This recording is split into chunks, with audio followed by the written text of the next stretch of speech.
I'm James Cross. I used to teach music at a big school in Sheffield, but since kind of last year I flipped over to work for Civica, who are the technology department for Sheffield and a few other local authorities.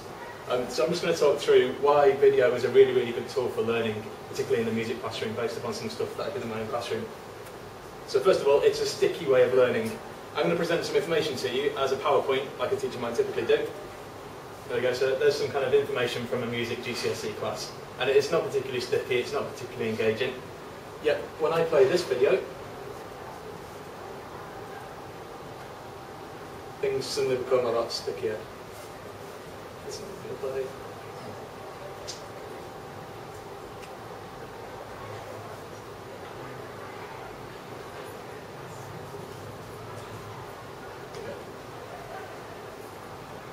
That appears to be the length of the video. Really? It says down the bottom it's 00001. Yeah, it's only 37 kilobytes. All right, I might have to leave that one then. But that was I'll talk through what the process was. And basically, at the start of the lesson, we were doing quite a dry, boring theory lesson for GCSE music. And at the start of the lesson, I told the students that at the end of the lesson, they were going to be split into groups. They were going to be given a flip camera per group, and they were going to have to explain those concepts to the camera, including a kind of an explanation of what the concept was in a demonstration. So A, it kept them on their toes because they didn't know what they were going to have to explain at the end of the lesson, so they had to pay attention to everything. And B, they had this video of them explaining stuff which then went online. And when it comes to revision, kind of 6 months later, it's a really, really good tool because it's them explaining it, it's their friends explaining it, and it's just a lot stickier than a PowerPoint is. Also, it retains what's great about great teaching. So when you put a PowerPoint on a VLE, that kind of loses everything that's really good about great teaching. It loses the human connection, it loses the humour. Yet when you put something online like this, which is from a geography teacher, for permission to show this, it retains all of that. Right. Good evening, Year 11. This is Mr. Drake here. Now, this is the second time I've tried to make this video today. The first time this morning, I was still upstairs by the window with a video camera.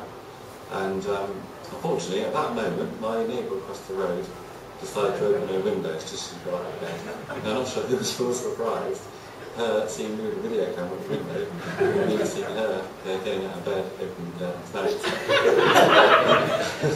Needless to say, it was all very innocent, I was trying to put this video. However, I haven't had a call from the police, advising now, what you do when. Don't leave it to the last minute. And it then goes into the revision tips. Or you'll get so it's the same information that could be presented on a PowerPoint on a VLE, but it keeps all of the human aspect, it keeps what's great about great teaching. And you can imagine what's going to be more engaging to a 14-year-old. I can see those. Next one, it's now quick and easy. So anybody that had a go at using videos in class in the days of mini DV will recognise this. It's a load of cables, it's a load of tapes, it's a big old video camera that needs to be charged up with a special plug. And then when you got to actually edit it, it took ages. Yet nowadays, we've got the flip camera, we've got easy desktop editing software like iMovie and Windows Movie Maker, and we can even now, on an iPod Touch or an iPhone, you can record video and edit straight on the device and upload it from there. So suddenly, for a busy teacher, it's actually a really viable tool to use. It doesn't require kind of hours of editing after school. It's on demand and it's immediate in a way that a PowerPoint can never be. So nowadays, this is the world that kids live in. We've got iPlayer, Spotify, 4OD, the Khan Academy, which is kind of bringing learning on demand to students. And yet, when you look at most VLEs, this is what you'll see. I've taken the L out there because there isn't much learning in that.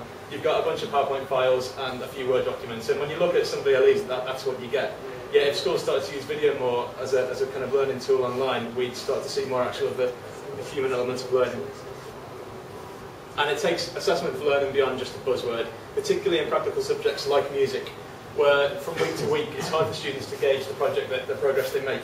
Whereas if you can take a video at the start of a project and take a video at the end of the project and then show it to the students at the end and say, well, let's talk about kind of what you've achieved, let's talk about that in musical terms, and let's kind of celebrate what you've achieved during that scheme of work, it's just a really sticky and really engaging way for students to see exactly what they've achieved, and even from week to week. It's a great starter activity to just show a video from the previous week and say, look, based upon this, what are your goals for this week? So that's me. It's probably a bit under 7 minutes. Brilliant. Thank you, James.